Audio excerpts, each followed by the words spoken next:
Hi, we're out on our range today, and a viewer sent me some ammunition, asked me to evaluate it, so here we are. Now what I have is Hornady Critical Defense 357 Magnum 125 grain FTX projectile, like a ballistic tip, and Hornady American Gunner 357 Magnum 125 grain jacketed hollow point. Now the questions are, because these are both Hornady, they're both 357 Magnum, they're both 125 grain projectiles, is there really any difference between the two? And if so, is there enough difference to make a difference? There's also the question of, are these particularly good types of 357 Magnum ammunition? Well, we'll shoot them side by side. We'll also shoot them alongside some other types of 357 Magnum ammo and see how they compare. Now, today's presentation comes with a caveat, and that is that ammunition evaluations like this are, in my opinion, good information, but they can be tedious. The dictionary has a lot of good information in it, but you wouldn't sit around reading it for fun. One of the things that comes up occasionally is the chronograph evaluation, and people ask why I leave the chronograph evaluation in the presentation, and the answer is because so many people ask me to. They want to see the numbers as it happens, they want to do the math for themselves. But if you find the chronograph section to be tedious, by all means I invite you to fast forward to the part where you see me standing next to the chart with the numbers on it. So for everybody who's going to fast forward, we'll see you at the chart. For everybody else, let's go to the chronograph. I have the chronograph set up at 7 yards. I have my Ruger Security 6 with a 4-inch barrel, and as a basis of comparison, I'm going to start with Remington Green and Yellow Box 357 Magnum 125 grain semi-jacketed hollow point.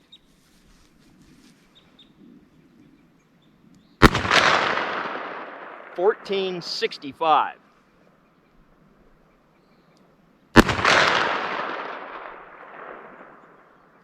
$14.65. $14.69. $14.52. $14.39. And $14.54. Let's try another type of ammo. And now we'll try Grizzly 357 Magnum 125 grain jacketed hollow point.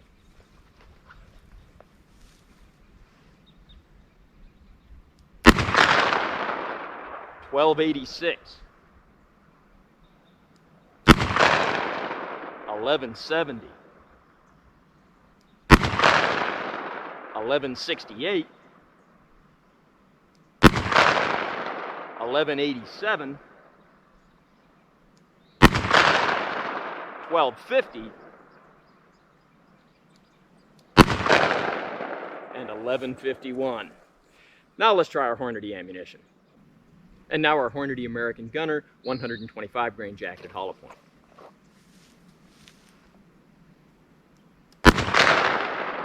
$14.07. $13.92, $14.21, $14.24, $13.52, and $13.76. We'll try one more type of ammo. And now Hornady Critical Defense 125 grain FTX projectile, like a ballistic tip.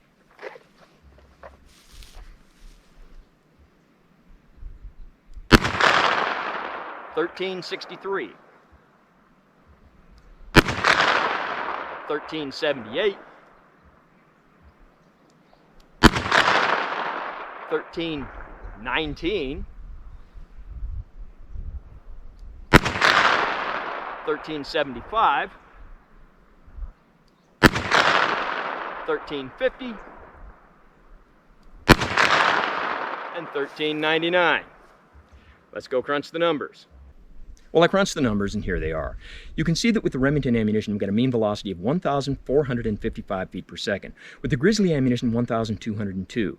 That's 253 feet per second less. And remember, these are all 125 grain projectiles. So the first thing this chart shows us is that not all 357 Magnum ammunition is created equal. Now with our American Gunner ammunition, we've got a mean velocity of 1,395. That's 60 feet per second less than the Remington. And sometimes you'll hear me say that 60 feet per second difference is a significant difference. And it is when we're talking about handguns with velocities in the 800 or 900 feet per second category. Up here around 1,400 feet per second, the difference is not so much. With our critical defense ammunition, we see a mean velocity of 1,364. That's 31 feet per second less than the American Gunner ammunition. That's within the variation of one round to the next, and I'm going to say not enough difference to make a difference. So our two questions: how do our Hornady ammunitions compare to each other? So far in terms of velocity, pretty close. How do they compare to other 357 Magnum ammunitions? In terms of velocity, sometimes very favorably, sometimes a little bit less, depending on what ammunition they're compared to. Now, let's try something else.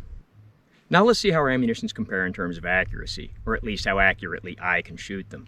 I'll go back 20 yards and I'll shoot the Remington, the Grizzly, the American Gunner, and the critical defense ammunition, and we'll see what kind of results I get.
So how'd we do?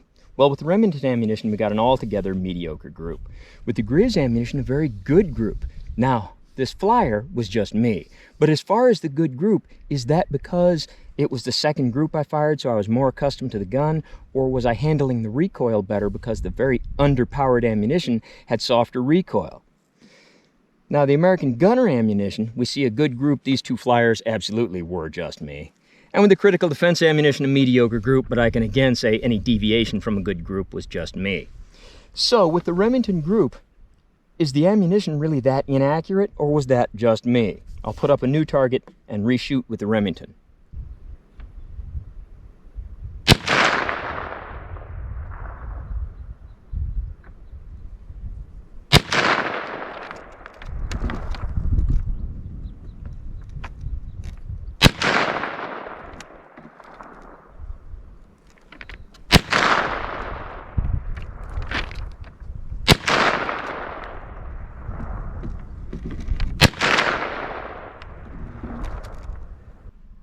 And there we go. And I can say definitely that this one was just me. So differences in accuracy, not much. Any difference there was just me.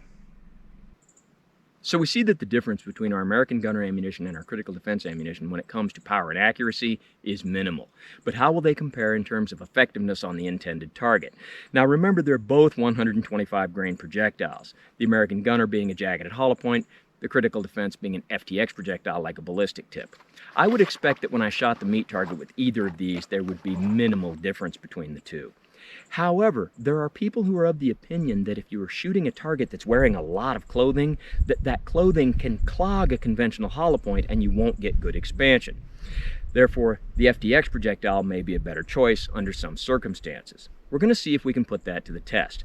The meat target we're going to use today is leather couch skin, followed by pork steak pectorals, pork ribs, a bag of oranges to simulate lung tissue, more pork ribs on the back, but this one has 8 layers of t-shirt on the front and 8 layers on the back. So we'll see if that's enough to clog our hollow point. And I'm going to shoot this from a distance of 7 yards with my Ruger Security 6 with a 4-inch barrel, and I'll start with the American Gunner ammunition.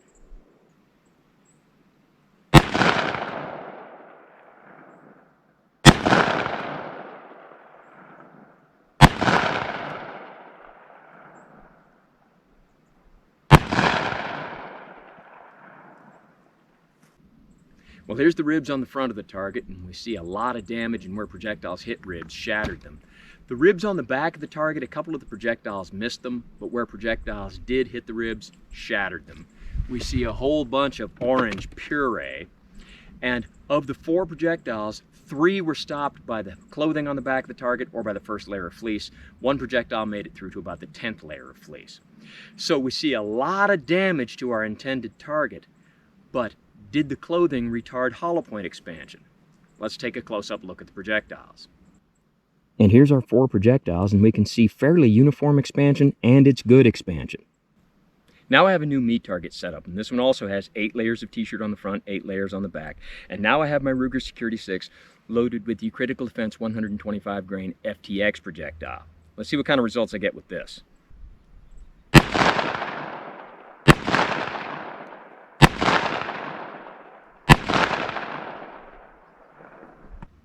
Here's the ribs on the front of the target.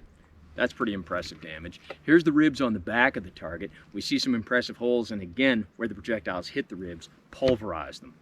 The FTX projectiles didn't seem to make as much orange puree as the hollow points did, but still some significant damage to our orange lung tissue. But when it comes to penetration, as where the jacketed hollow points were stopped by the t-shirts on the back of the target or the first layer of fleece, 1 made it through to about the 10th layer of fleece. With our FTX projectiles, all of them made it through to the 10th, 20th, 40th layer of fleece. So we see a lot more penetration. But now let's take a close-up look at the condition these projectiles are in now. And here's our 4 FTX projectiles, and again we see that the expansion is uniformed and very good. So it looks like our American Gunner and our Critical Defense ammunition are both pretty good, but how will either of those compare to just regular old Remington green and yellow box 357 Magnum 125 grain semi-jacketed hollow point? Well, I've got a new meat target set up. This one also has the 8 layers of t-shirt on the front, 8 layers on the back, and I'll shoot this from 7 yards with my Security 6, and let's see what kind of results I get now.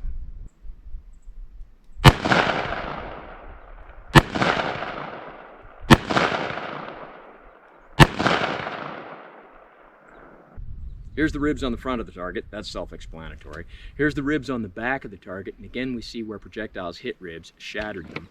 There's all kinds of orange puree, but there's 2 very big differences in the performance of the Remington ammunition compared to the Hornady ammunition. One is penetration. With the Remington ammunition, 1 of the projectiles was stopped in the orange lung tissue. 1 was stopped by the ribs on the back of the target. 2 were stopped by the clothing on the back of the target. None of them made it through to the fleece bullet stop. The other difference is the condition these projectiles are in now. Let's take a close-up look. And here's what's left of our Remington projectiles. You can see that the expansion is good, but 2 of them lost their jackets, and a lot of them fragmented. There's little pieces all through the target. So the takeaways from all of this. We saw that in terms of velocity and accuracy, there was not very much difference between our 2 Hornady ammunitions. In terms of effectiveness on the meat target, arguably still not much difference. But in terms of penetration, we saw that the Critical Defense with its FTX projectile had significantly more penetration. So if over-penetration is a concern, the American Gunner might be a better choice. Of course, if over-penetration is a really big concern, selecting something other than a 357 Magnum might be a good choice. But how did either of these stack up against the Remington ammunition? I like to use Remington as a good basis of comparison for other ammunitions, and we saw that the Remington ammunition was more powerful and seemed to do more damage to the meat target, but we saw significantly less penetration, which in terms of anti-personnel use might be a good thing. We also saw a lot of bullet fragmentation, which in terms of anti-personnel use wouldn't really make any difference. If you were going to use that ammunition for hunting, I'm going to say that would be a bad thing, and either of your Hornady ammunitions might be a better choice. So as always, don't try this at home on what you call a professional, and thanks for watching the Hornady American Gunner versus Hornady Critical Defense 357 Magnum video.